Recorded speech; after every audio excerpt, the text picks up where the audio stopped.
जय शिवराय मित्रांनो, जसा नीटचा पेपर फुटला तसा TETचा बी फुटला आणि उद्या होणारी परीक्षा कॅन्सल झाली। पण यामध्ये महत्त्वाचं हे की हे पेपर फुटत आहेत कसे, मात्र ते आभार मानावं लागते पोलिसाचे, कमीत कमी ते धरतेत तरी आणि हे प्रकरण उघडे पडतात। आता हे TETचा पेपर फोडणारे काही राज्यातले नव्हते, आपल्या महाराष्ट्राच्या बाहेरून पेपर विकायला इथं आले आणि त्याचा भाव 1.5 कोटी रुपये ॲडव्हान्स त्यांनी मागितलं होतं। आता ही नेमकी सगळी स्टोरी कशी घडलेली ही तुम्हाला आता सविस्तरपणे सांगतो। पोलीस आयुक्त DCP पवन बनसोड यायला एका खबऱ्यानं बातमी दिली की उद्या TETचा पेपर आहे आणि बाहेर राज्यातून असे भिवंडीत काही लोक पेपर विकायला आणणार आहेत। आणि मग त्यांनी यावर सापळा रचला की यायला धरायचं म्हणून। आणि मग ते जसे भिवंडीत आले तसे या पवन बनसोड साहेबांनी त्यांना धरल्याच्या नंतर त्याच्याजवळ पेपर दिसले, 4 सेट होते, त्याचा मोबाईल, त्याचं ATM, क्रेडिट कार्ड सगळं घेतलं।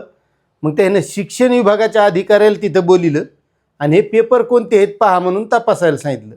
मात्र पेपर पाहिल्याच्या नंतर ते SOP नुसार त्या अधिकाऱ्याच्या लक्षात आलं की उद्या जी आपली TETची परीक्षा होणार आहे हे त्याचेच पेपर आहेत आणि हे त्याचे 4 सेट आहेत। आता हे जे पेपर विक्री करायसाठी आलते म्हणजे याचे धागेदोरी इथं काहीतरी असणार आणि यानं त्या पेपर विक्रीची किंमत ॲडव्हान्स 1.5 कोटी रुपये ठेवली होती असं पोलिसांनी सांगितलेले। आता जे आरोपी अटक केले आहेत, महत्त्वाचं म्हणजे ते आपल्या राज्याच्या बाहेर आहेत।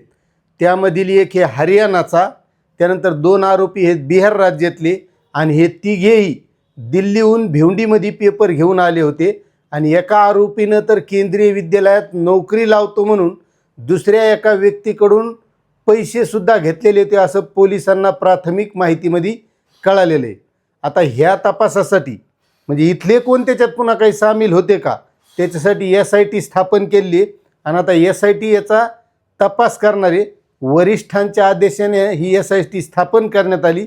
या पथकाचे प्रमुख DCP पवन बनसोड काम पाहणार आहेत। त्या पथकामध्ये 2 ACP, 9 अधिकारी आहेत, त्यामध्ये PI, API, PSI आणि 20 पोलीस कर्मचारी असणार आहेत। मग याचं नेमकं रॅकेट कसं आहे याचा सगळा शोध आता घेतला जाणार आहे।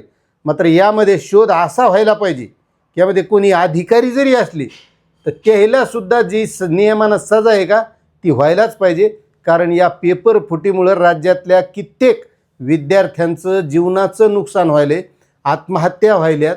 मग याला जबाबदार कोण याचा सुद्धा कुठेतरी विचार होणं गरजेचं आहे। आता याबद्दलची पुन्हा काही जी माहिती येईल ती नक्कीच आपण या चॅनलच्या माध्यमातून देण्याचा प्रयत्न करू। मात्र ही दिव्य मराठीनं विश्लेषण केलेली माहिती आता मी तुम्हाला दिलेली आहे, यावर तुम्हाला काय वाटतंय तुम्ही सुद्धा कमेंट करा। आणि आपल्या लेकरा बाळाचं भविष्य जपण्यासाठी पुन्हा अशी पेपर फुटी होऊ नये म्हणून कधीतरी रस्त्यावर उतरा, आंदोलन करा की पुन्हा या गोष्टी घडू नये आणि लेकरा बाळाचं जीवन चांगलं चालावं। जय महाराष्ट्र।